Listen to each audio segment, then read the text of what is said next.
G'day everyone, Greg Canavan here. Today I am joined by Ryan Dinse, our resident crypto expert. How you going, Ryan? Yeah, good, Greg. How are you?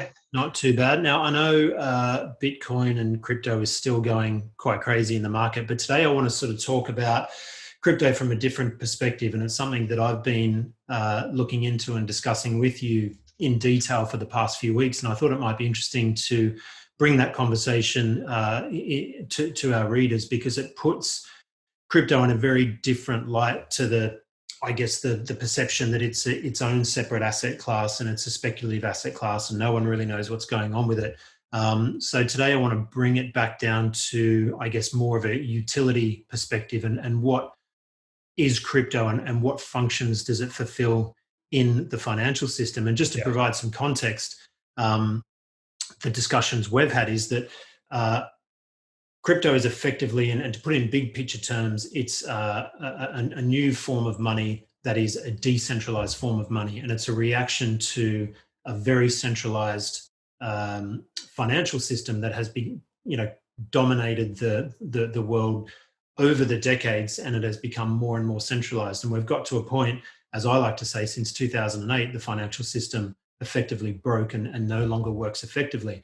It's no surprise, obviously, that Bitcoin was founded in 2008 following that major credit crisis. So perhaps you could just give readers a bit of an overview of your understanding of how this decentralization works, crypto's role in it in terms of the blockchain technology, the peer-to-peer aspect, which removes middlemen.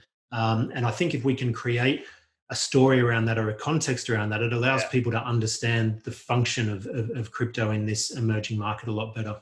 Yeah. So, look, and then that's the whole point, I suppose, to understand cryptocurrencies and its use as a function of the financial system. You have to sort of understand the financial system as it is now, and a lot of people don't actually understand that as well as they think they perhaps do.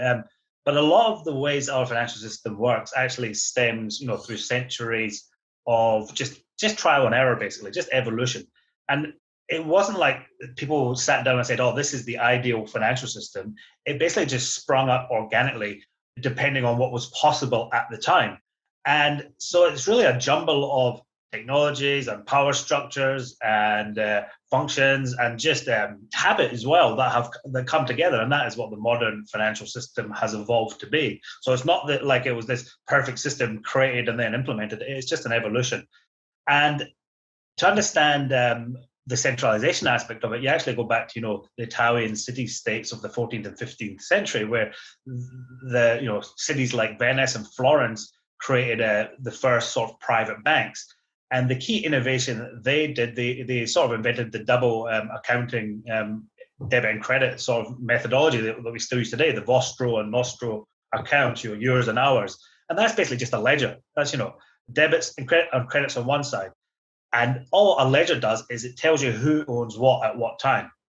And historically speaking, to have a ledger that made sense and could be trusted, you had to have a central party that held that ledger. And if someone spent money, they would make a note on the ledger and say who that went to, and they would basically be the tally keepers of transactions in that economy. And so that system is essentially the same system we've got today. The middlemen today are banks, but we realized through trial and error that you couldn't just trust banks. There was a lot of bank runs and bank failures in the centuries before. So they invented stuff like auditors. So they were, people to watch the banks. And then they realized that even auditors weren't great. So then they had regulators to try and put a bit of, rules around it and stuff like that. And then you had administrators, and then, computers came up and you had technology. So all this system has sprung up, and it's created all these centralized roles that are essentially trying to do the same thing that the city-state banks of Florence in the 14th century did, and that's just to keep an accurate ledger of who owns what and when. So that could be money, stocks, bonds, whatever asset class it is. Effectively building trust in the system, right? Building trust. And that trust then comes back to trusting these key centralized parties in the middle, and that's all the banks, exchanges, brokers, auditors, everyone like that. And they basically suck out billions and billions of dollars out of the financial system for performing that role. And that is just an evolutionary aspect of the financial system because there was no other way to do it. So we had to put trust in these people. And it works pretty well for us, but it gives enormous power to these centralized parties. And that comes with risks and dangers. So cryptocurrency sprung from the idea that giving centralized power to the financial system is a dangerous thing, because you're giving more and more power over money to fewer and fewer people. And we can see that, today with crazy, what we think is crazy things like, $1,400 stimulus check just created out of thin air. Banks maybe saying who you can transact with and when, and things like that, which takes away power from the individual and gives it to people that, in some circumstances might be trying to do an honest day's work, but in other circumstances, they could be doing things in their own interest as well. So that's where the concept of cryptocurrency came up from. But technologically, that wasn't possible. You needed that trusted party. And that's when Bitcoin sprung up in 2008, 2009. It was the culmination of 3 decades of work to try and say, in the age of the computer, can we develop a system where you've got an accurate ledger of ownership and transactions, but this ledger is not controlled by any single party? And that's where the concept of the blockchain came in. So the blockchain is a ledger, but it's a ledger that's distributed to multiple parties, and anyone can be a person that control. I guess importantly, it's visible and transparent, right? Anyone can see it. Exactly, it's visible, transparent, and no one can stop you being a person that watches that and adds to the trust in that. So if you think about like a ledger, it's just a ledger where we can all see essentially, or we can all, I'll say see for now, but that's not entirely accurate, but we can all see what's happening where and when. And so in such a system, there's no central party anymore. Now, how that system works is a little bit more complicated, and maybe we'll get into that. But essentially, if you think about it that way, you've taken the power of the ledger from one person or several institutions and made it open to anyone. Now, to have it or to contribute to that, you actually have to do some functions in order to do that, and you get rewarded for doing that. But that's the whole idea. It actually solved an old computer science problem called the Byzantine generals problem, and that was essentially a computer science problem that said, well, how if you had like these 6 or 7 Byzantine generals that were attacking a city, but they didn't really trust each other, and they didn't know if if they could agree on a strategy or if they were going to backstab them, whatever. How could they develop a system of trust? And that was a computer science problem, and that's Bitcoin came up with the solution to that, or I should say, the Bitcoin blockchain came up with the solution to that. And I guess that brings us on to, and I don't really want to talk about the price of Bitcoin too much, but I do want to talk about how the value of tokens is created. So at the moment, Bitcoin is obviously at the center of that universe, and it's getting a lot of the fund flows into it.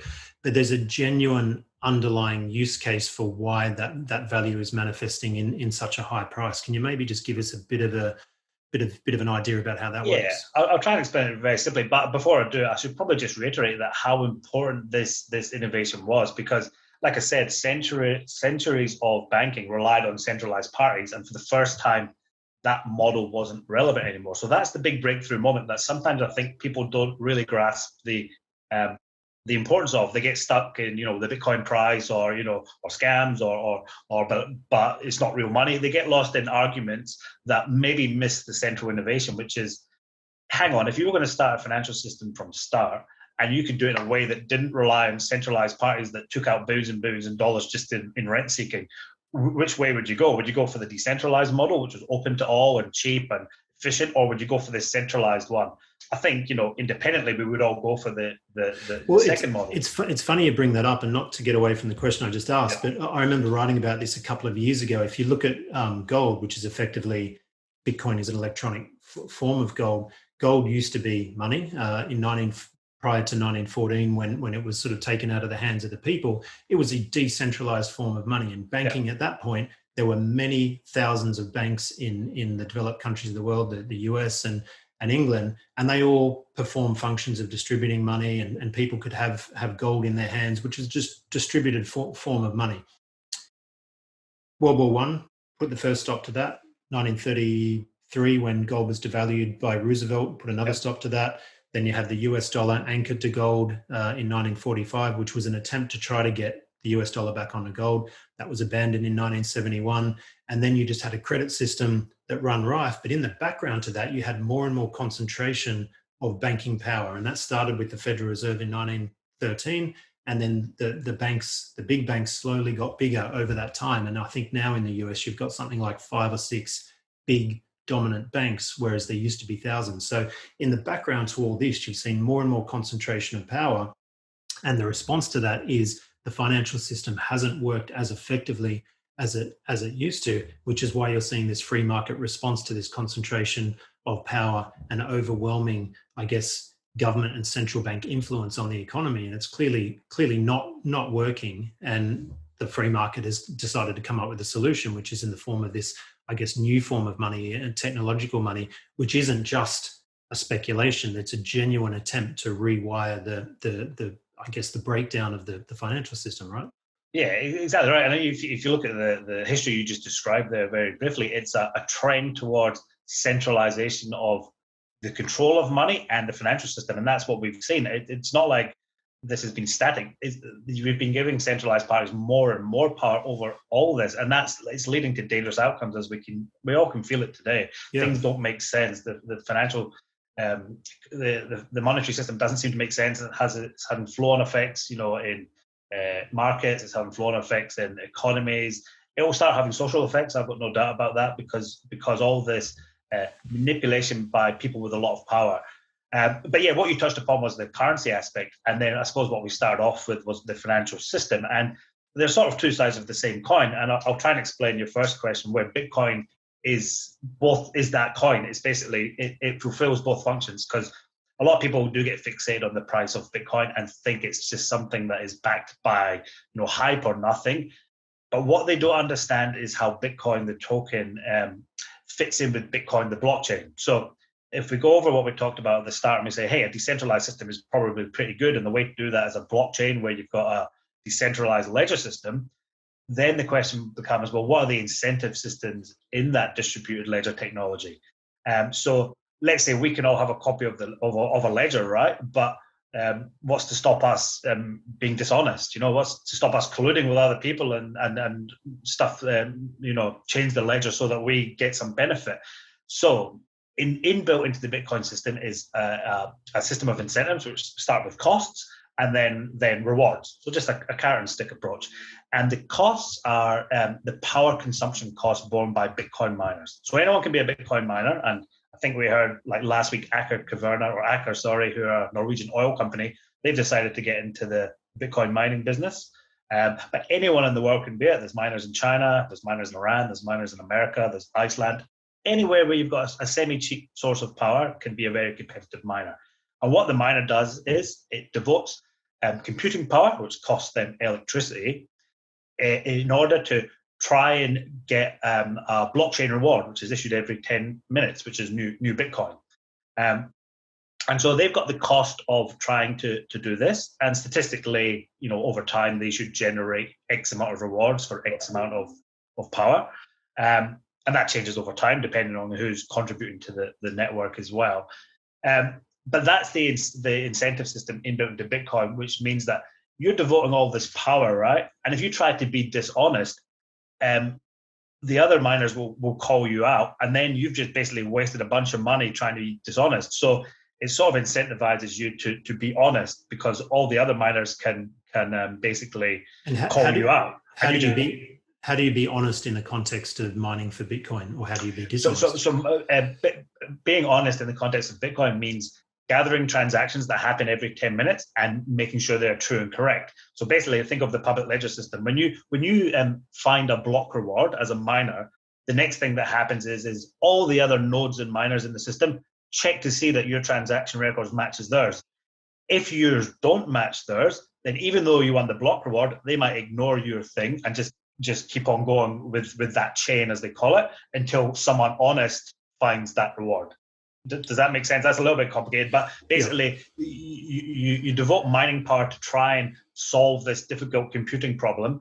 And if you find it, the next step is the transaction list that you're now saying this is the real transaction list gets checked by everyone else, essentially.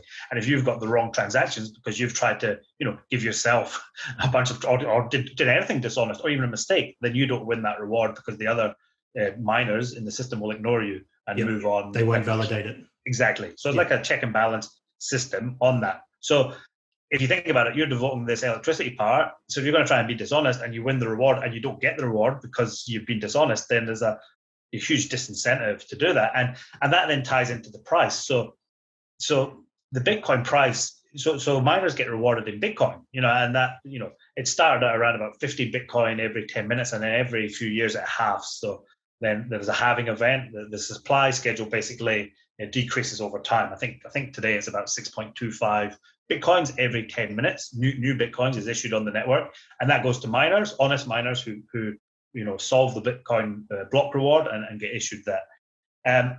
So as the price of Bitcoin goes up in dollar terms, then what happens there is other Bitcoin miners are incentivized to come into the system and devote more computational power to the system.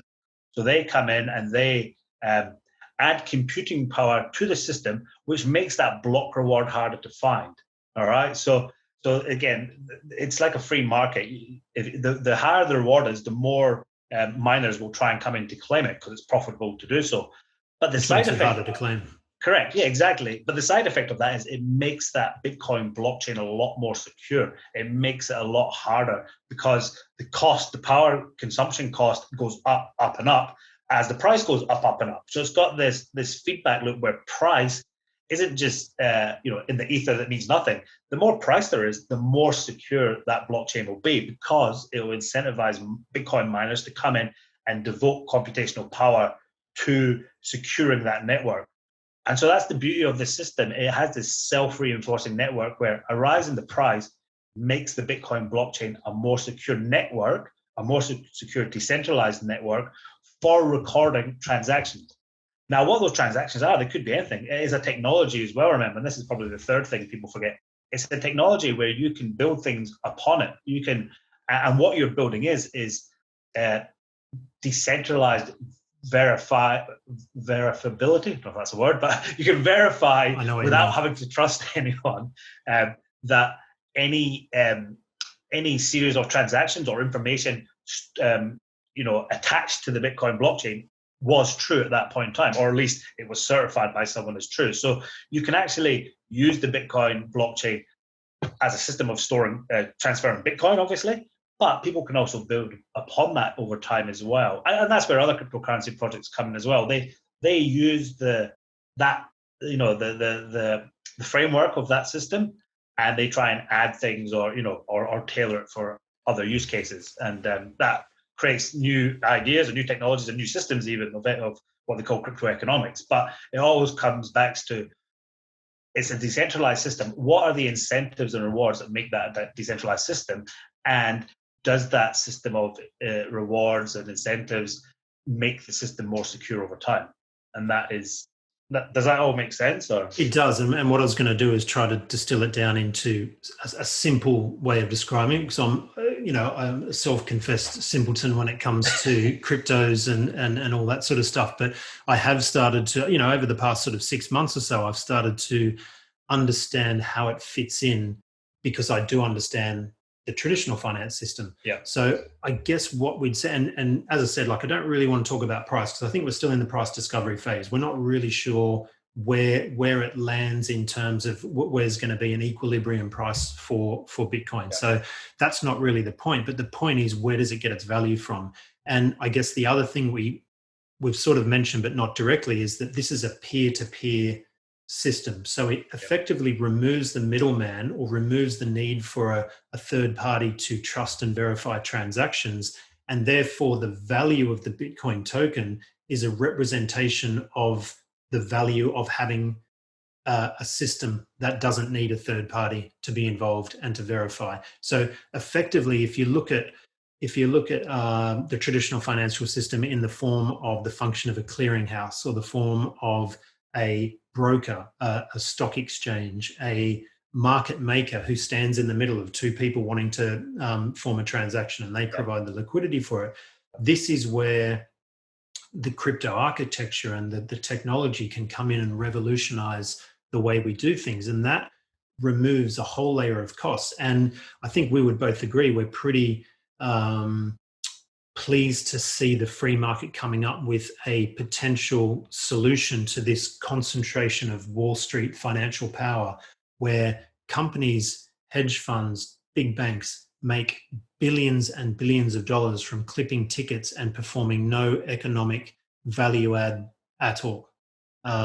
So I think, from that perspective, and this is why I wanted to have this conversation, because I wanted to take crypto away from here's this weird asset class over here that everyone's getting excited about, but I'm not really sure why the price is doing this, to talking about where that value comes from, and and the utility of this technology is going to transform the financial system over the next 10 years. It is going, I'm already hearing how it's going to revolutionize commodity supply chains, so we can verify, where metals have been mined and where they've come from. Have they come from, child labor in Africa? Do they come from sort of dirty energy sources? I mean, look at gold. I think it could have a huge implication for gold. One of the issues with gold and silver is that one physical ounce of gold is probably owned multiple times, because there's no verifiable source or verifiable way to say, is this ounce of gold sitting in an ETF owned by me, or is it owned by me and 5 other people? And I think once the technology filters through the system, and I should add, the reason why you're not hearing about this is because vested interest have a very good reason not to tell you about it. Right. They want to hold on to this system for as long as they can. But it's like anything. When the market decides something is useful, it will happen whether people resist it or not. And I think that, will certainly be a conversation for the future as to how governments will respond to this and how the big banking system will respond to this. They'll certainly come up with their own ideas, but whether they'll be taken on board. So maybe you could just give us a quick... you hit the nail on the head. The value proposition is, okay, all these middlemen roles, or most of them, the vast majority, are going to be made redundant because you don't need them in a peer-to-peer system. So I personally, and you probably agree, a peer-to-peer system is better because it relies on market dynamics to set prices. So why do you need a bank? You need a bank to match borrowers and lenders. That's the central function. In this new financial system with using blockchain technology, you don't need a bank. You just need a platform or some interface where you can deposit funds if you're a saver, and if you want to borrow, you try and seek a price to do it, and the market will find an appropriate interest rate to do that. And that's what's happening today. You can even do that today. Obviously, because we're still at the very early adoption phase, there's other risks you have to be cognizant of, but that effect is going to take part in every single financial market, where peer-to-peer models are going to come out, and they're going to be more common than over the years, and they're going to strip value away from those intermediaries that currently, like you said, they've got no interest in changing the financial market. Why would they? They make billions and billions of dollars every year. But when something's better, comes a point where you can't ignore it. It's like, the internet changed retail shopping, no matter whether the retailers, wanted it to or not. Eventually it did. And Amazon basically just cannibalized every single retailer's profits. And that will happen with financial system and banking. So I think we're at the stage now where that has become obvious. It's become obvious even to those in those middlemen functions that this future is coming. Just last night, Morgan Stanley, who are one of the biggest banks in America, just announced that they're going to allow their high net worth clients only, but they're going to allow them, offer them Bitcoin funds to invest in. And they've hooked up with a couple of Bitcoin innovators to do that. So people like Morgan Stanley have got to the stage, I think, where they realize, I don't want to swear, but shit, our future isn't going to be as rosy. We need to start dipping our toe in this and trying to work out where's value going to accrue in this new system. Because although value will be stripped out and efficiencies will come, there will be new sources of value, and that will come through new economic models. My gut feeling is that profits will be transferred in some degree from companies to protocols, and that's where cryptocurrencies come in.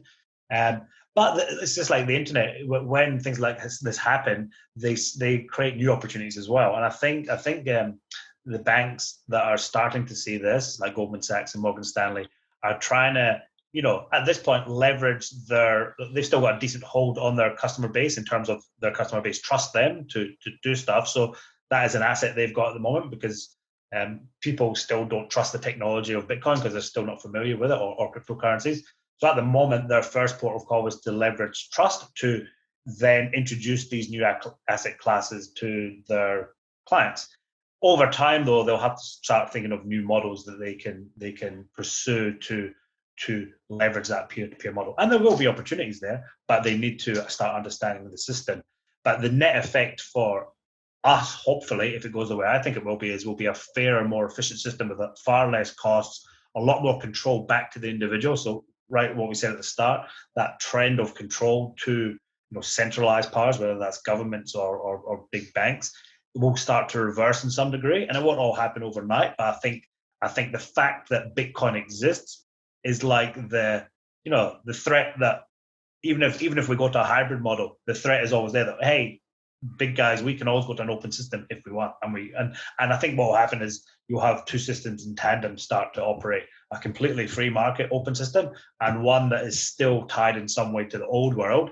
But I think over time we will just transition, and this intermediary stage we're at now is the real exciting part, because this is where you can get early on opportunities before. I mean, think about it. Morgan Stanley are just offering Bitcoin to their clients now.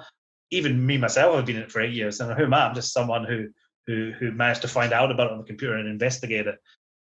So it's the only opportunity I can think of in my lifetime where anyone has had the chance to front run what's coming next. Like any individual investor like you or me can actually front run it. Takes a bit of effort, takes a bit of willing to look, and it takes a little bit of healthy skepticism is always good, but you can't be a skeptic on everything. You have to question what you thought was in place before, because that's the first step of understanding the value proposition of crypto and blockchain technology, is to understand how inefficient the current system was. Even if you benefited from it, you still have to understand how badly it's developing right now. And I think I was going to say, I think you hit the nail on the head. I mean, we're at a really exciting time right now, and I think what you and I want to try to do is create a conversation with people to explain not just cryptos, but how cryptos fit in to this new world, and where this new financial system is heading, because it's coming, it's on its way, and there's really no stopping it. I guess we don't know how it's all going to play out, but that's the journey we want to follow, and hopefully provide some insights on as it develops. So I think we'll leave it there today. We've covered quite a bit of ground. Thanks for joining us, Ryan. Thanks for your insights, mate. It's been a real eye-opener for me, and I've learned a lot from you, and I hope our listeners have as well, and slowly getting their heads like me around the new world of crypto. No worries. A lot more to come. No worries. Thanks, mate. Cheers. All right, and thanks for listening.